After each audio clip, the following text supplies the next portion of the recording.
Com todo respeito, Vossa Excelência, querer falar que a culpa do 8 de janeiro foi do ministro da Justiça... Vossa Excelência que está dizendo isso. É um absurdo. Vossa Excelência que está dizendo isso. 5 comandantes estão presos. Muito embora eu queria e o Brasil quer ver esses vídeos do Ministério da Justiça. O ex-ministro da Justiça que sucedeu Vossa Excelência fugiu para os Estados Unidos, Eu sou advogado de ninguém e jogou o celular dele no lixo. Eu não sou advogado e foi preso.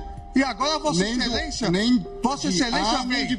Vossa Excelência vem no plenário do Supremo Tribunal Federal, que foi destruído, para dizer que houve uma conspiração do governo contra o próprio governo. Tenha dó. Não coloque palavras na minha boca. Tenha dó. Não coloque palavras na minha boca. E olha só, Brasil, ministros do STF batem boca ali durante uma sessão no plenário do Supremo Tribunal Federal e o clima ficou tenso e quente entre o ministro Alexandre de Moraes e André Mendonça. E o Gilmar Mendes até tentou separar a briga ali, a discussão, mas não teve êxito. Veja no que deu esse bate-boca, esse quebra-pau ali no Supremo Tribunal, pessoal. Se você pensa que esse tipo de bate-boca só acontece nos bares, nas esquinas, nas favelas e nos morros, não. Ali no Supremo Tribunal também o clima ficou tenso porque o André Mendonça não recuou, ele não baixou cabeça para o ditador da toga. Veja só no que deu. Mas antes, dá um like nesse vídeo, se inscreve aqui no canal, pessoal. Se você ainda não é inscrito, está perdendo tempo, é totalmente gratuito. Clica agora aqui e se inscreve aqui embaixo. Vamos para essa matéria, esse vídeo está quentíssimo. Voltamos logo em seguida. Eles não agiram para tentar depor o governo. A deposição do governo dependeria, ou essa tentativa de deposição de atos que não estavam ao alcance da atuação dessas pessoas. Permite-me? Pois não. Porque acho que essa questão é extremamente importante, porque são dois pontos diversos, se eu entendi o que Vossa Excelência colocou. Ao dizer que eles não, ao alcance deles, não estavam instrumentos possíveis para o golpe de Estado, então aí seria o caso de absolvição. Que eu também justifico como uma tentativa inidônea. Essas pessoas... Exato. Então, aí seria absolvição. Uma outra questão que eu acho que é mais importante do ponto de vista até para fixação de jurisprudência da Corte é a absorção ou não. O princípio da concussão. E por que isso? Me parece que são dois crimes, como disse, absolutamente autônomos. Até porque o ânimos é diverso. E eu dou dois exemplos, um histórico. O golpe de 64... O golpe de 64, vamos dizer que não tivesse dado certo. Mas qual foi o golpe militar de 64? Trocar o presidente da República, João Goulart. Não foi, em momento algum, tentar mexer com a estrutura dos outros poderes, até porque, lamentavelmente, os demais poderes aderiram. Então, você consegue vislumbrar uma tentativa de golpe na troca do poder, na troca daquele que foi legitimamente e democraticamente eleito, como uma conduta autônoma. O que, na minha opinião, no meu voto, eu entendi, ao prever a intervenção, ao pedir a intervenção federal, se pretendia trocar o presidente eleito pelo candidato que perdeu. Esse é um crime. A outra coisa é atacar o funcionamento do Supremo Tribunal Federal ou do Congresso Nacional com a invasão, impedindo a atuação. Volto alguns meses. Vamos dizer que essa conduta do dia 8 de janeiro fosse antes do final do mandato do anterior presidente. A conduta é idêntica. As pessoas virem, atacarem violentamente, invadirem. Nós não teríamos acusação de golpe de Estado, porque elas não estavam pretendendo trocar o presidente, mas elas estavam pretendendo obstaculizar o andamento do Supremo Tribunal Federal e do Congresso. Tenho dúvidas, ministro Alexandre, porque nesse exemplo também de uma ação anterior ao encerramento do exercício do mandato do ex-presidente. Porque, formalmente, teríamos também uma consideração de um poder legitimamente eleito que estaria impedido. Na minha análise, à luz dos fatos dessas figuras, desses manifestantes vândalos criminosos, deles não tinha ação idônea para destituir um poder. Nós podemos encontrar ação idônea em outras ações. Eu compreendo. A minha única preocupação aqui nesse debate, E entendo que se encontrássemos essas condutas, poderia haver os dois mesmo conforme a situação, poderia até haver os dois crimes. Eu acho que o importante de definirmos é exatamente isso, do ponto de vista geral.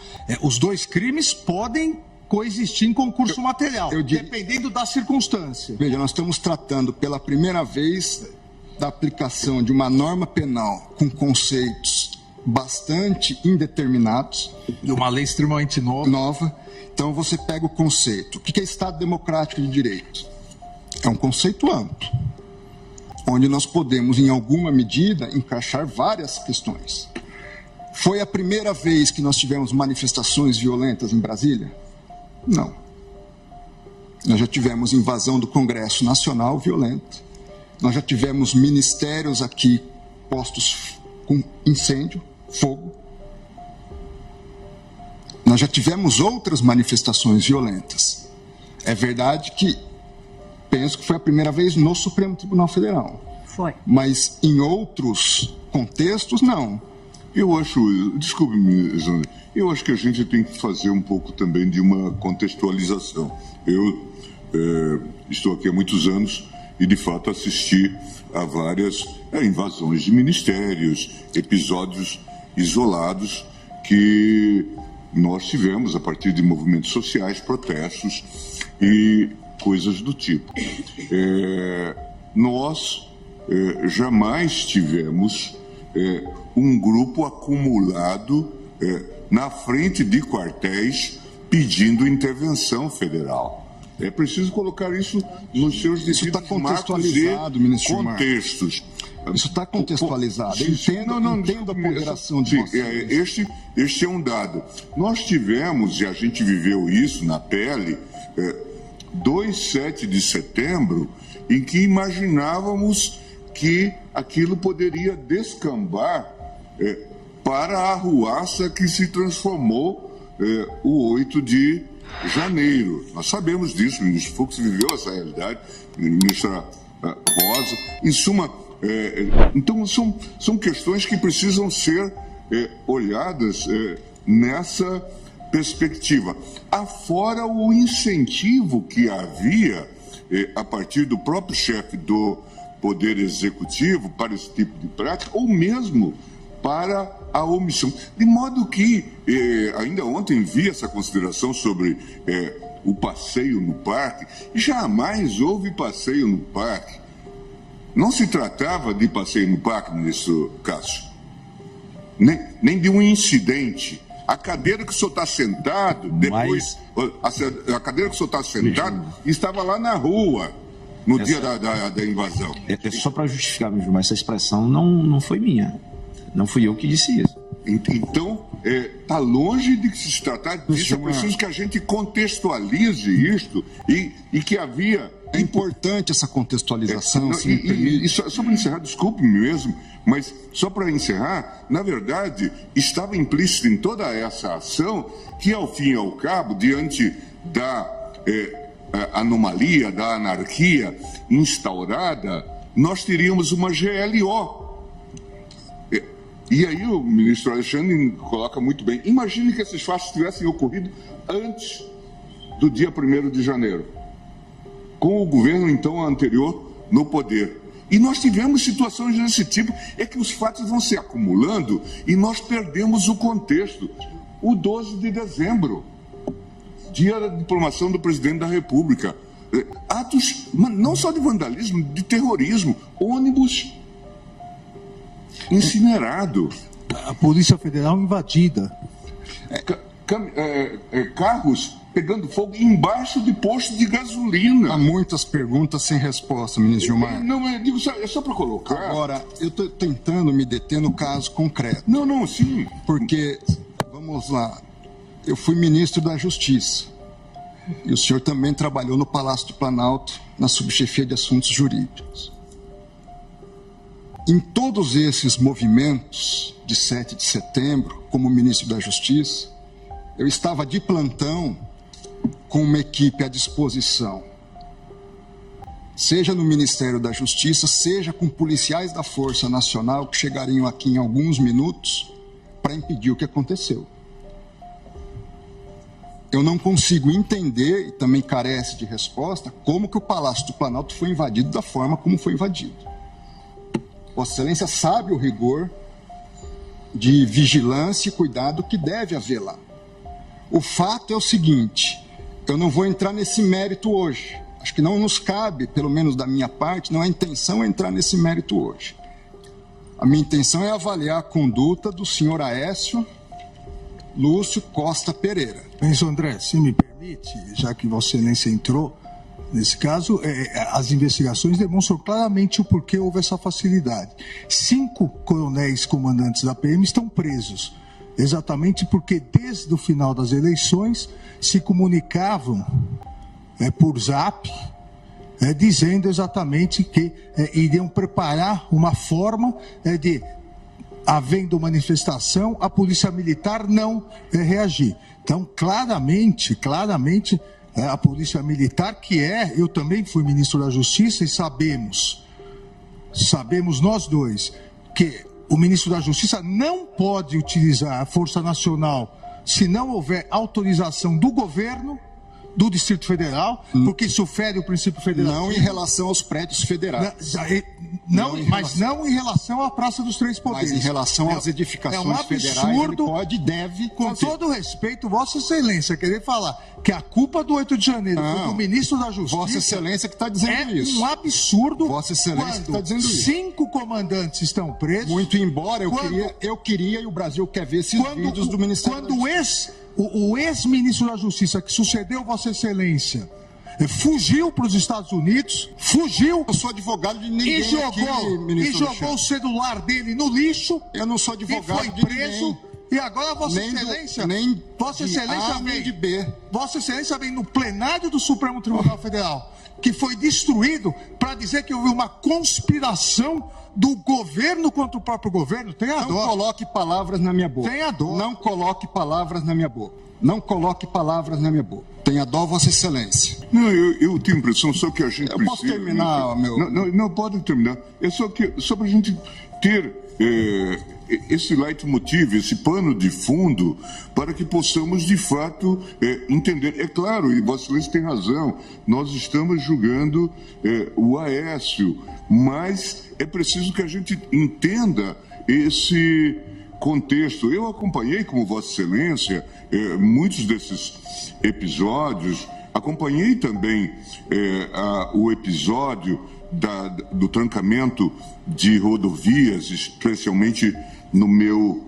estado. Dialoguei com o ministro da Justiça de então, em que carros eram atravessados na pista e inicialmente começou-se como se fosse uma greve de caminhoneiros. E nós sabemos o que greve de caminhoneiros representa. Está se celebrando agora essa triste efeméride de 50 anos do golpe no Chile, que começa com a marca dos caminhoneiros em greve. E aqui era uma greve, era um lockout, eram empresários atravessando carros na pista. Imagina o que isso significa, daqui a pouco desabastecimento, dificuldades. Eu cheguei a falar com o ministro da Justiça naquele momento, e ele dizia: nós não temos força para enfrentar, e para isso precisa-se da GLO, precisa-se de GLO. GLO era exatamente a senha para a insegurança. É isso que a gente precisa entender. Esse grupo estava conectado no comando. Veja, é claro que temos que isolar, que temos que julgar os casos que estão postos. Mas havia uma questão que estava toda ela associada. Eu até, na conversa com ele, fiz um pouco de abordagem jocosa e disse: poxa, a Galocura, a torcida do Galo, conseguiu abrir pistas porque eles estavam sendo impedidos de ir ao jogo, ministra Carmen. Mas a nossa Polícia Rodoviária Federal não conseguia. Precisava das das Forças Armadas. Esse caso é tão esdrúxulo, ministro Gilmar. É verdade. Me traz tanta inquietação. Veja, todo o contorno do que ouvimos dizer, se formos fazer uma retrospectiva dos atos, pré-8 de janeiro, ali, 6, 7, havia anunciado, vamos todos a Brasília. Primeira coisa, Polícia Rodoviária Federal, na greve dos caminhoneiros, ministro Gilmar, que foi tentada no governo anterior, eu era ministro da Justiça, eu passei a madrugada na sede da Polícia Rodoviária Federal, acompanhando o relatório minuto a minuto de eventuais tentativas de bloqueio de estradas, em função até da experiência pretérita, negativa, que havia ocorrido no governo Temer. O que eu quero dizer, a Polícia Rodoviária Federal tinha condições de evitar a chegada. Dia 6, dia 5, dia 7, não sei. Não foi feito. Toda a construção é de que era uma tragédia anunciada. Agora, houve, eu vou usar a expressão, falhas sistêmicas desde esse ponto. O que houve, não tenho dúvidas, falhas, eu vou usar a expressão falhas porque não estamos julgando essas pessoas, sistêmicas na Polícia Militar do Distrito Federal. Mas também há dúvida razoável sobre como é que esse grupo entra com a facilidade como entrou, não digo no Supremo, eu não digo nem no Congresso, dentro do Palácio do Planalto. É inconcebível. Onde estava todo o efetivo da Força Nacional? Eu não tenho. Hoje o Brasil não sabe. Eu me lembro naquele contexto em que havia o inquérito, ainda há o inquérito, em relação à reunião que o ex-presidente Bolsonaro teve com os ministros, e essa reunião foi gravada, e havia toda uma discussão sobre, a partir de uma determinação do ministro Celso de Mello, para se entregar aquele vídeo, aquela fita, e toda a atuação, tanto minha como do ministro Levi, à época advogado-geral, nós temos que entregar independente do que contenha. Independente do que contenha. E foi entregue. Agora, chama a atenção o Ministério da Justiça não disponibilizar ou não ter os vídeos correspondentes. Nós precisamos tratar todos igualmente, com os rigores correspondentes e também com o reconhecimento de que certas situações geram um não enquadramento em determinada conduta. Tá aí, vejam só, pessoal, realmente o 8 de janeiro só aconteceu porque o povo brasileiro estava e ainda está indignado com tanta insegurança jurídica, política, social, ou seja, o cidadão brasileiro não sabe o que espera nos próximos pleitos, o que espera o pacote econômico, o que espera no próximo ano. Você não sabe, pessoal. Hoje em dia, a insegurança do povo brasileiro é tão grande que a gente não sabe ano que vem como vai estar, por exemplo, o salário mínimo, como vai estar, por exemplo, a cesta básica, o preço dos combustíveis, a cotação do dólar. Ninguém sabe por causa da insegurança desse governo e agora do judiciário também.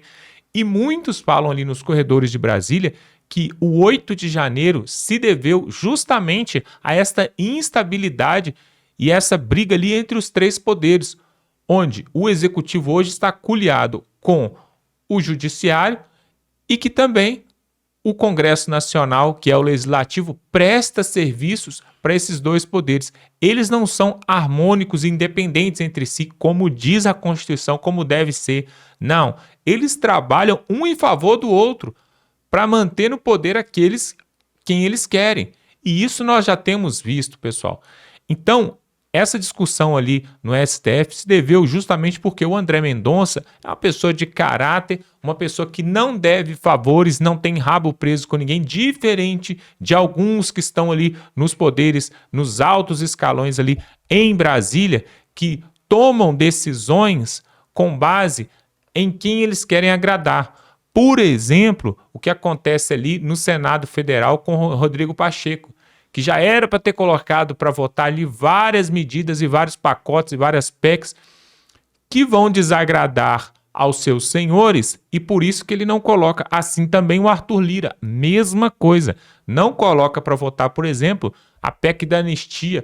A anistia já aconteceu várias vezes no Brasil, pessoal, não é a primeira vez que se pede anistia. Lá atrás, quando, por exemplo, Lula e Dilma foram presos, né, fizeram aquela baderna, lá atrás também foram anistiados, também receberam anistia, aquele povo, aquela companheirada ali, na época do chamado regime militar e não ditadura militar, como muitos querem colocar, tiveram também pessoas presas que foram anistiadas. A anistia já aconteceu no Brasil diversas vezes. Só que hoje é o seguinte, pessoal, a lei ela não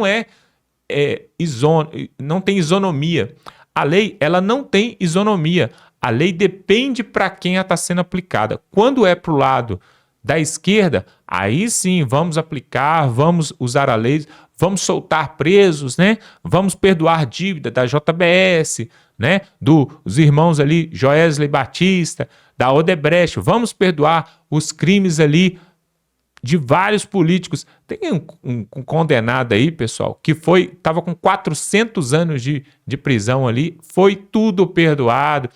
Mas quando é para o lado da direita, não deixa escapar uma mosca. Por exemplo, no caso de Bolsonaro, várias acusações e uma após uma vai caindo. Por exemplo, aquele caso da baleia caiu, o caso das joias também caiu, rachadinha, não teve nenhum tipo de acusação e vários outros. Agora, quando é para o lado da esquerda, eles facilitam. E esses patriotas que estão ali presos por crime político, por ideologia, eles só estão ali por causa dessa instabilidade, principalmente no Supremo Tribunal e, claro, né, subjugado ali ao Executivo. Faz tudo parte de um complô, de um consórcio, justamente para perpetuarem no poder.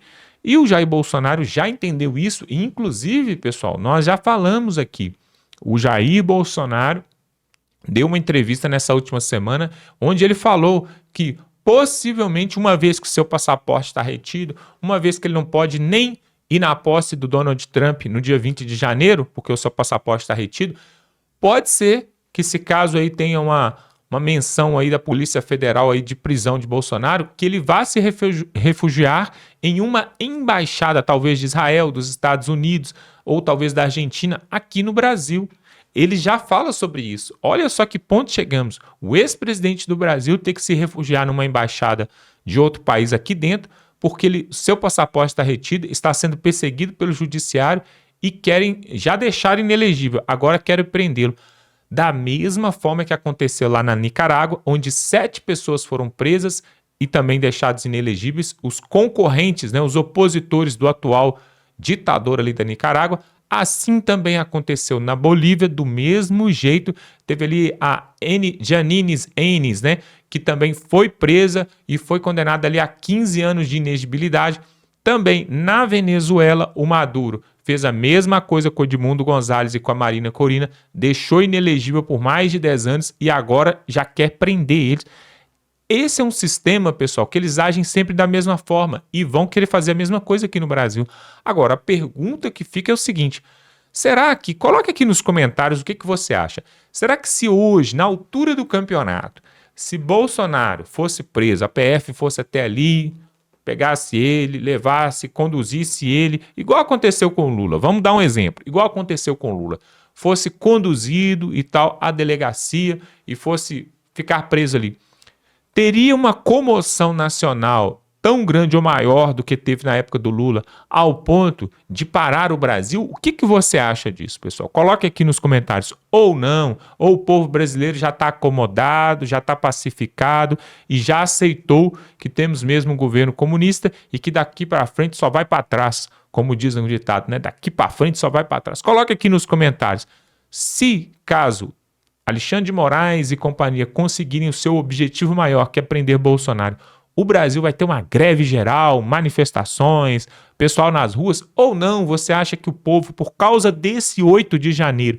e das prisões dos patriotas, o povo agora pacificou e está com medo, está acuado, não pode nem mandar uma mensagem no WhatsApp, com medo do toque-toque da Polícia Federal. O que você acha que hoje em dia o povo brasileiro está se sentindo? Qual que é a sensação do povo brasileiro? Eu quero saber, coloca aqui nos comentários. O povo brasileiro se sente livre para poder se expressar, tanto na internet, virtualmente nas redes sociais, quanto nas ruas, ou não? Acabou a liberdade de vez?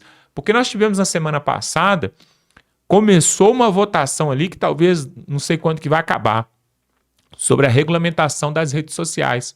E são 3 ações que eles juntaram as 3 no mesmo processo, no mesmo inquérito ali, para poder votar e colocar ali essa regulamentação. Porque segundo eles, segundo o Alexandre de Moraes, aquele atentado que teve na porta do STF foi devido à falta de regulamentação nas redes sociais. O que tem uma coisa a ver com a outra? Nada a ver. Segundo Alexandre de Moraes também, o 8 de janeiro foi por causa das redes sociais. Segundo ele também, várias coisas. Agora, ele não fala que o Adélio Bispo, que deu facada também no Bolsonaro, foi por causa das redes sociais. Não fala também que Bolsonaro ganhou as eleições lá em 2018, foi por causa das redes sociais. A isso eles não falam, né? Então, pessoal, hoje em dia no Brasil, existe uma verdade por trás da verdade. Eles trazem uma narrativa, um factoide, para a gente poder acreditar. Não, precisamos devolver a democracia, precisamos retomar a democracia. Tudo muito lindo, muito bonito. Só que na hora de melhorar, de aperfeiçoar o sistema eleitoral, o sistema de votação, de apuração, aí eles não querem, não podem nem tocar nesse assunto. Esse assunto é um assunto delicado e intocável no Brasil. Mas, quando é para regulamentar as redes sociais, aí tem que tocar. Tem coisas sendo votadas ali em Brasília, pessoal. Na altura do campeonato, essa semana nós vimos, enquanto o dólar batendo 6,10, e isso reflete diretamente no poder de compra e na economia, lá em Brasília, uma sessão acontecendo, pessoal, uma sessão acontecendo para parabenizar, homenagear povos indígenas, povos com